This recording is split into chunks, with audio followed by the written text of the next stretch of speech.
A veces, en el rincón más silencioso de la casa, hay algo que parece respirar una ausencia. No tiene voz, no tiene movimiento, pero se siente. Está ahí, esperando que alguien lo mire con el corazón. Puede ser una fotografía algo descolorida, una prenda doblada con delicadeza que ya no se usa, una carta con palabras que ya no tienen respuesta. Son cosas pequeñas, detalles, objetos, pero no son solo eso. Para quien ha perdido, cada uno de ellos se transforma en una especie de eco, un puente sutil entre lo que fue y lo que no pudo ser. Y sin saber cómo, sin entender por qué, uno se queda ahí, detenido. Hay dolores que no gritan, apenas susurran, pero susurran todos los días. Y uno se acostumbra a pasar por esa puerta donde aún cuelga su abrigo, a guardar aquella taza que nadie más toca, a mantener ese cajón cerrado como si, de alguna forma, eso preservara algo sagrado. Uno cree que está honrando, que está protegiendo un recuerdo, que está cuidando lo poco que queda. Pero a veces, lo que se guarda no es memoria, es prisión, y el alma lo sabe, aunque la mente no quiera escuchar. Chico Xavier decía con una ternura que atravesaba el alma: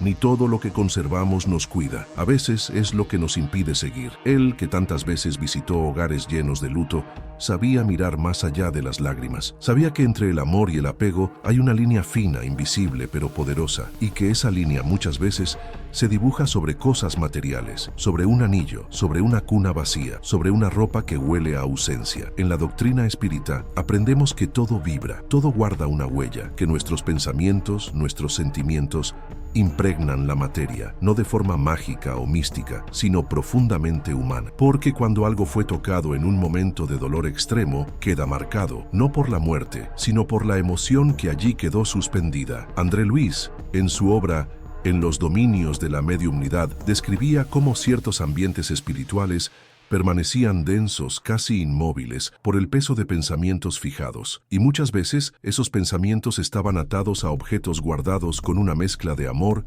y desesperación. Recuerdo el caso de una madre que, tras perder a su hijo en un accidente, conservó durante años su uniforme de trabajo, un simple delantal blanco. Lo lavaba cada semana, lo perfumaba, lo acomodaba con cuidado. Decía que era su forma de homenajearlo, pero lo que no sabía, lo que nadie se atrevía a decirle, es que cada vez que tocaba ese objeto, alimentaba una tristeza que ya no era solo suya, era una cadena, un vínculo invisible que la unía a él, no por el amor, sino por la culpa de no haberlo protegido, por la sensación de que algo quedó pendiente, y esa culpa, sin querer, se volvía una barrera entre ambos. Ni él podía avanzar, ni ella podía descansar. Hay objetos que, aunque parezcan inofensivos, sostienen promesas no cumplidas. Una carta donde se escribió: te amaré para siempre, pero ese siempre fue interrumpido por la muerte. Una alianza que ya no tiene quien la sostenga del otro lado. Un regalo dado con ternura, pero que hoy pesa como un reclamo. Esos objetos conservan una energía densa, una especie de espera que nunca termina, porque cuando algo queda sin cerrar en esta vida, cuando un adiós no fue dicho, el alma busca caminos para quedarse, a veces a través de los sueños, otras veces a través del silencio de una habitación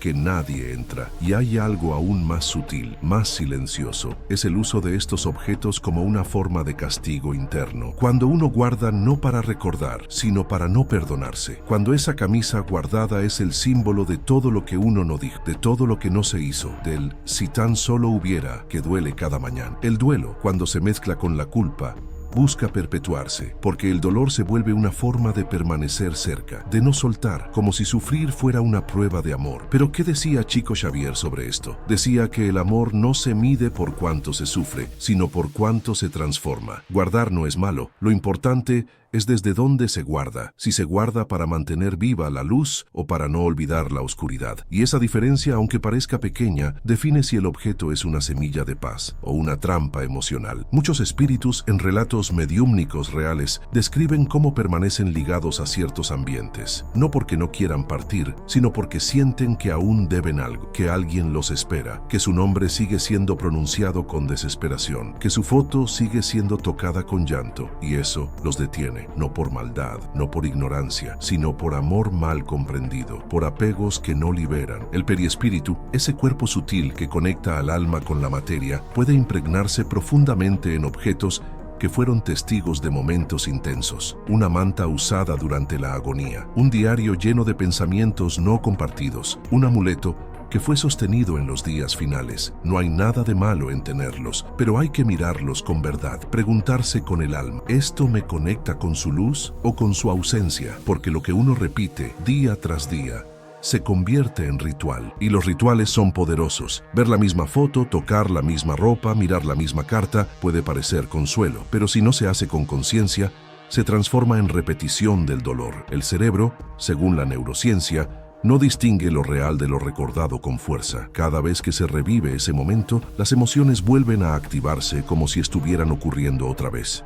Y eso, espiritualmente, también tiene un efecto. Se perpetúa la sintonía con el sufrimiento y sin saberlo, uno se vuelve rehén de un ciclo silencioso que impide avanzar. Muchas madres cuentan que, tras guardar cierto objeto de su hijo fallecido, dejaron de soñar con él, como si una barrera se hubiese levantado entre ambos. ¿Será posible que la vibración del objeto cristalice tanto la tristeza que impida ese reencuentro durante el sueño? En la visión espírita, el sueño es una forma de desprendimiento. El alma se libera parcialmente del cuerpo y puede encontrarse con seres queridos. Pero para que ese encuentro se dé, la sintonía debe ser de amor, de paz, de apertura. Si la vibración es de culpa o de apego excesivo, el puente no se construye. Por eso, es tan importante aprender a liberar con amor. No se trata de olvidar, no se trata de tirar todo, se trata de elegir qué conservar y sobre todo, cómo conservarlo. Emmanuel nos recuerda, el amor verdadero libera. No necesita cadenas, no necesita pruebas físicas para continuar existiendo, porque el amor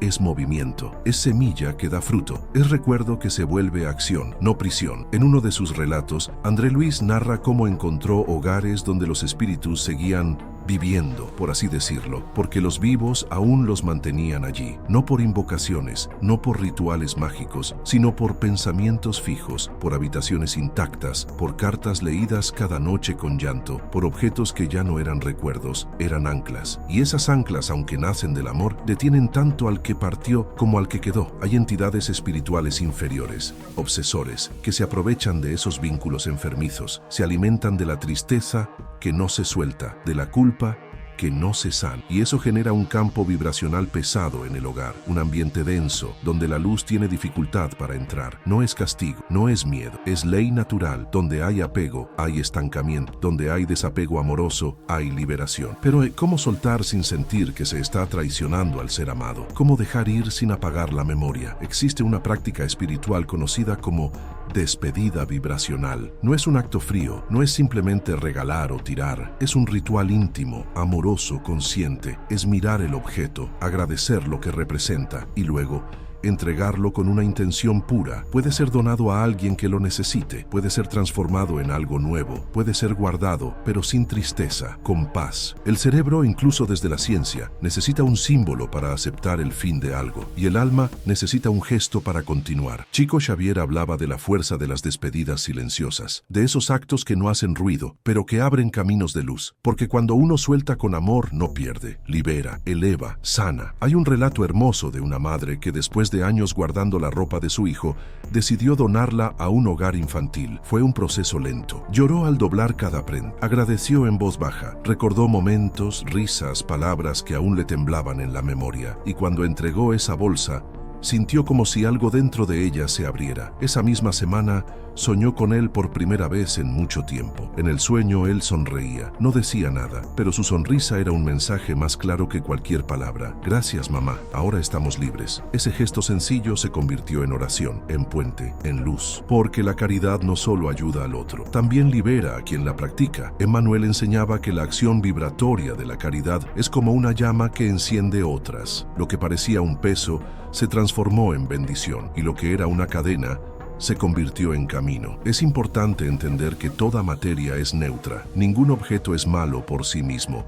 Un anillo puede ser prisión o puede ser símbolo. Una carta puede ser herida o puede ser poesía. Una prenda puede ser cadena o puede ser semilla. Lo que cambia no es la cosa, es la carga que nuestra alma proyecta sobre ella. Si le colocamos tristeza, se volverá prisión. Si le colocamos gratitud, se volverá recuerdo luminoso. La elección es silenciosa, íntima, personal, pero profundamente poderosa. El espíritu no quiere ser recordado con lágrimas que no se secan, no desea ser motivo de culpa, ni de cadenas invisibles. El espíritu busca ser recordado con amor que se mueve, con gestos que iluminan, con recuerdos que inspiran a seguir viviendo, porque la vida continúa, aquí y allá, y el amor verdadero no termina con la muerte, solo cambia de forma, se vuelve más libre, más sutil, más eterno. Por eso, cuando mires ese objeto, pregúntate con honestidad, ¿me conecta con su amor o con mi dolor? Esa es la pregunta que abre portales, que revela si es tiempo de guardar o de soltar, porque no se trata de borrar, no se trata de olvidar, se trata de transformar, de hacer que lo que antes era herida, ahora sea semilla de paz. El apego, aunque nazca del amor, puede convertirse en resistencia inconsciente a la sanación. Es como querer detener el río con las manos. Se siente noble, se siente fiel, pero solo trae cansancio. El río sigue fluyendo y el alma también. El desapego amoroso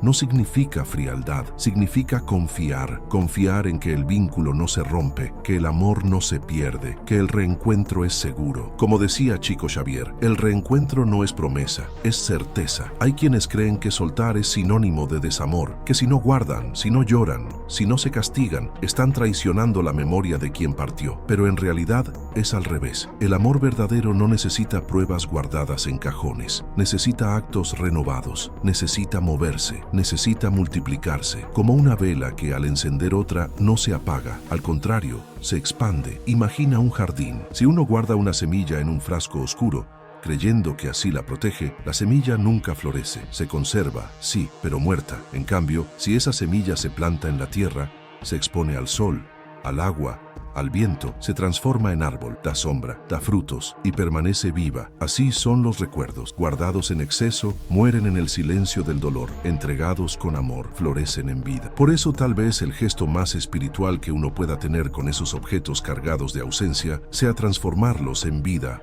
para otros, donarlos, entregarlos o simplemente devolverlos a la corriente del mundo, no para olvidar, sino para permitir que la memoria se mueva, para que el amor no se quede atrapado en un rincón, sino que siga viajando, tocando otras almas. En muchos hogares, André Luis vio cómo el apego material mantenía a los espíritus presos, pero también vio cómo la oración sincera, el gesto de desapego, el acto de caridad, abrían portales de luz. No era magia, era ley. Donde hay gratitud, hay liberación. Donde hay desapego amoroso, hay reencuentro. Y aquí quiero invitarte a un pequeño ejercicio. Busca ese objeto que sabes que aún duele. No necesitas hacerlo ahora, solo imagínalo, visualízalo en tus manos. Cierra los ojos, respira profundo y pregúntale al alma de tu ser querido, ¿quieres que siga guardando esto como una cadena o prefieres que lo transforme en una luz? Quédate en silencio, escucha. A veces la respuesta no viene como palabra, sino como sensación, una paz repentina, una lágrima que cae, una calma que envuelve. Esa es la despedida vibracional. No es renuncia, es transformación, no es pérdida, es liberación, porque el alma que partió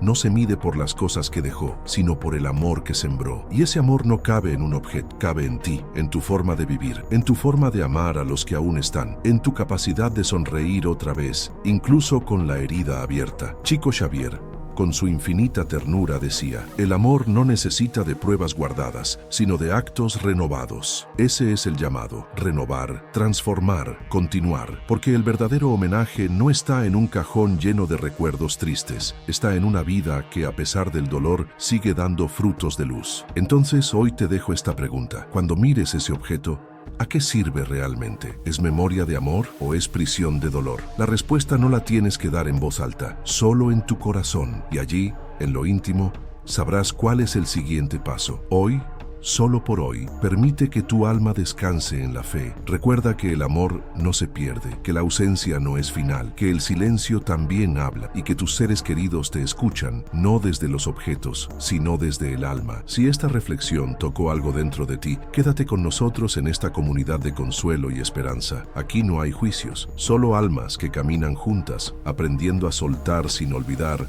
a recordar sin sufrir, a amar sin cadenas, porque la vida continúa y el amor nunca muere.